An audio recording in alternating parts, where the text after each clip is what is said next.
इस वीडियो को देखने के बाद आप जान सकेंगे कि कौन सी मेडिसिन किस काम आती है और ये जानना आपके लिए बहुत ज़रूरी है क्योंकि कई बार हमें मेडिसिन लेनी पड़ती है या फिर हमें किसी को भी मेडिसिन देनी पड़ सकती है और हमें पता होना चाहिए कि जो मेडिसिन हम ले रहे हैं या फिर हम मेडिसिन किसी को दे रहे हैं वो किस काम आती है। तो इस वीडियो में हम जानने की कोशिश करेंगे। तो यहाँ पे हम क्या करने वाले हैं, तो देखिए हर मेडिसिन में एक सफिक्स होता है, यानी कि मेडिसिन के लास्ट में एक वर्ड होता है जिससे हम जान सकते हैं कि वो मेडिसिन किस क्लास से बिलोंग करती है या फिर किस बीमारी के लिए दी जाती है। तो हम इस वीडियो में वही देखने वाले हैं। तो चलिए आइए स्टार्ट करते हैं। तो देखिए किसी भी मेडिसिन को हम उसके सफिक्स से जान सकते हैं, जैसे कि हमारा पहला सफिक्स है यहाँ पर केन।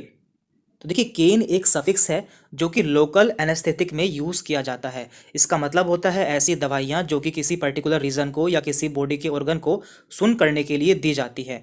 इसके एग्जाम्पल हैं जाइलोकेन, बेंजोकेन, एमाइलोकेन, लीडोकेन। यदि आपको किसी मेडिसिन में देखने को मिलता है लास्ट में केन, तो आप समझ जाइए कि ये एक लोकल एनेस्थेटिक है।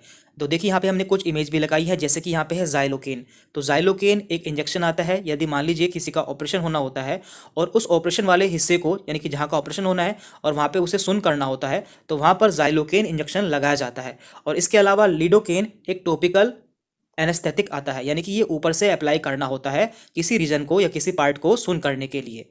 तो आप जान सकेंगे कि केन का यूज़ लोकल एनेस्थेटिक में किया जाता है। अब आगे बढ़ते हैं। तो देखिए हमारा अगला सफिक्स है माइसिन। तो माइसिन का यूज़ किया जाता है एंटीबायोटिक में, यानी कि इन्फेक्शन के लिए। यदि किसी को इन्फेक्शन हो जाता है तो उस कंडीशन में एंटीबायोटिक दी जाती है। इसके एग्जाम्पल है azithromycin, erythromycin, neomycin and streptomycin. तो आप देख सकते हैं कि सबके लास्ट में यहाँ पर माइसिन वर्ड आया है। तो माइसिन वर्ड का यूज़ एंटीबायोटिक में किया जाता है। और यहाँ पे हमने कुछ इसकी इमेज भी लगाई है, जैसे कि स्ट्रेप्टोमाइसिन इंजेक्शन। तो ये इंजेक्शन बैक्टीरिया के इन्फेक्शन के रूप में लगाया जाता है, यानी कि किसी को यदि बैक्टीरिया का इन्फेक्शन हो जाता है तो उसे ये इंजेक्शन लगाया जाता है। और यहाँ पे नीचे है नियोमाइसिन। तो नियोमाइसिन ये ऑइंटमेंट है, यानी कि ये ऊपर से लगाई जाने वाली क्रीम है जो कि बैक्टीरिया को किल करती है। तो इस तरह से आप जान पाएंगे कि माइसिन का यूज़ एंटीबायोटिक के रूप में किया जाता है। अब आगे बढ़ते हैं। हमारा अगला सफिक्स है ओलोल। तो यहाँ पे ओ लोल। तो ये होते हैं बीटा ब्लॉकर्स। तो ये इसका यूज़ किया जाता है हाइपरटेंशन में या फिर हार्ट अटैक में, यानी कि यदि किसी को हार्ट से संबंधित कोई बीमारी होती है तो उसमें बीटा ब्लॉकर्स का यूज़ किया जाता है। और इसके एग्जाम्पल्स हैं मेटाप्रोलोल, एटिनोलोल, एस्मोलोल, बीसोप्रोलोल। तो यहाँ पे हमने इसकी इमेज भी लगाई है, एटिनोलोल टैबलेट। तो आप देख सकते हैं जनरली इसका यूज़ हाई ब्लड प्रेशर के पेशेंट में किया जाता है, यानी कि ऐसे पेशेंट जिनका ब्लड प्रेशर हाई रहता है तो उन्हें ये मेडिसिन दी जाती है। तो इससे आपको याद रहेगा कि बीटा ब्लॉकर्स का यूज़ हाई ब्लड प्रेशर में या फिर हार्ट की किसी और प्रॉब्लम में किया जाता है। तो अगला सफिक्स है माइड एंड जाइड। तो इन दोनों का मतलब होता है डाययूरेटिक्स। तो इनका काम क्या होता है, ये हमारे यूरिन को बढ़ा देती है, यानी कि इन्हें लेने के बाद हमें बार बार यूरिन आता है। और ये मेडिसिन ऐसे पेशेंट को दी जाती है जिनका ब्लड प्रेशर काफ़ी बड़ा होता है या फिर जिनके शरीर में सूजन होती है, यानी कि एडिमा होता है, तो उन्हें डाययूरेटिक्स दिए जाते हैं। और इसका एग्जाम्पल है फिरोसेमाइड, ब्यूमेटानाइड, बेंजाथाइजाइड एंड क्लोरोथाइजाइड। तो ये दोनों इसके एग्जाम्पल है। यहाँ पे माइड आया है और यहाँ पे जाइड आया है। यहाँ पे हमने एक इसकी इमेज भी लगाई है लैक्सिस, जो कि कॉमनली यूज़ की जाने वाली डाययूरेटिक है। ये बहुत ज़्यादा यूज़ की जाती है। आगे बढ़ते हैं। हमारा अगला सफिक्स है विर। देखिए यहाँ पे लास्ट में आया है विर और ये है एंटी वायरल। तो आप इसे जान सकते हैं, यहाँ पे विर आया है और ये यहाँ पे वायरल आया है। तो यहाँ पे ये वायरस के लिए यूज़ की जाती है, यानी कि वायरस के इन्फेक्शन के लिए यूज़ की जाती है। इसके एग्जाम्पल्स हैं ये साइक्लोविर, रेटिनाविर एंड इंडिनाविर। और यहाँ पे हमने इसकी इमेज भी लगाई है जो कि सिप्ला कंपनी की है और ये एसीविर नाम से आती है। लेकिन आप देख सकते हैं यहाँ पे जो जो इसका यहाँ पे जेनरिक नेम है वो एसिलोविर यूज़ हुआ है और ये जो है ये इसका ब्रांड नेम है। देन इसके बाद है पाम। तो देखिए इनका यूज़ एंटी एंजाइटी के रूप में किया जाता है, यानी कि यदि किसी को घबराहट होती है, बेचैनी होती है या फिर उसे नींद नहीं आती है तो ऐसी कंडीशन में इन ड्रग्स का यूज़ किया जाता है, जैसे कि डायजेपाम, लोरिजेपाम। तो इन दोनों के लास्ट में पाम आया है और यहाँ पे हमने इसकी इमेज भी लगाई है जिसमें आप देख सकते हैं यहाँ पे है डायजेपाम। तो इस ड्रग का यूज़ एंजाइटी के रूप में किया जाता है, यानी कि एंजाइटी को दूर करने के लिए किया जाता है।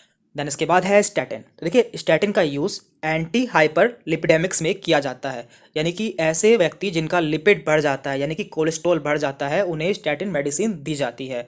और इन पेशेंट को हार्ट अटैक के चांसेस रहते हैं तो उसे दूर करने के लिए यहाँ पर स्टैटिन दी जाती है। इसके एग्जाम्पल्स हैं एटोरवास्टैटिन, सिमवास्टैटिन एंड लोवास्टैटिन। यहाँ पे हमने इसकी इमेज भी लगाई है एटोरवास्टैटिन की। तो इस तरह से आपको याद रहेगा, यदि किसी ड्रग के लास्ट में स्टैटिन आता है तो वो लिपिड के लिए यूज़ की जाती है, यानी कि कोलेस्ट्रॉल को कम करने के लिए इस्तेमाल की जाती है। एंड इसके बाद में है सोन। तो देखिए, सोन ऐसी दवाई होती है जो कि स्टेरॉइड के रूप में यूज़ की जाती है, और स्टेरॉइड का काम होता है बॉडी में इन्फ्लामेशन को दूर करना, लेकिन इनके बहुत ज़्यादा साइड इफेक्ट भी होते हैं, इसलिए इनमें से आपको कोई भी मेडिसिन बिना डॉक्टर के प्रिस्क्रिप्शन के नहीं लेनी है। और इसके एग्जाम्पल्स हैं बेटामेथासोन, कोर्टिसोन, डेक्सामेथासोन। तो इन सभी मेडिसिन का यूज़ स्टेरॉइड के रूप में किया जाता है, जो कि बॉडी में इन्फ्लामेशन को दूर करती है। और यहाँ पे हमने इसकी एक इमेज भी लगाई है, तो आप देख सकते हैं कि हर मेडिसिन के ऊपर 2 नाम लिखे होते हैं, जैसे कि यहाँ पे लिखा है डेक्सामेथासोन ऊपर लिखा है, और नीचे लिखा है डेक्सोना। तो देखिए, ये जो इसका डेक्सामेथासोन है ये इसका जेनरिक नेम है, जबकि जो डेक्सोना है ये इसका ब्रांड नेम है। तो ब्रांड नेम जो है वो कंपनी डिसाइड करती है, यानी कि कोई भी कंपनी किसी भी पर्टिकुलर जेनरिक नेम का या फिर सॉल्ट का ब्रांड नेम अलग रख सकती है, तो ये डिपेंड करता है। लेकिन आपको देखना होता है कि इसमें कौन सा जेनरिक है, यानी कि कौन सा इसके अंदर सॉल्ट है।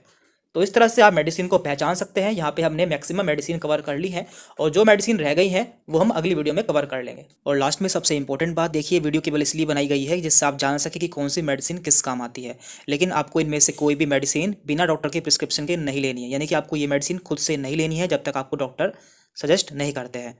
तो इस वीडियो में इतना ही था। यदि आपको कोई डाउट रहता है तो आप हमसे कमेंट करके पूछ सकते हैं। Thank you very much.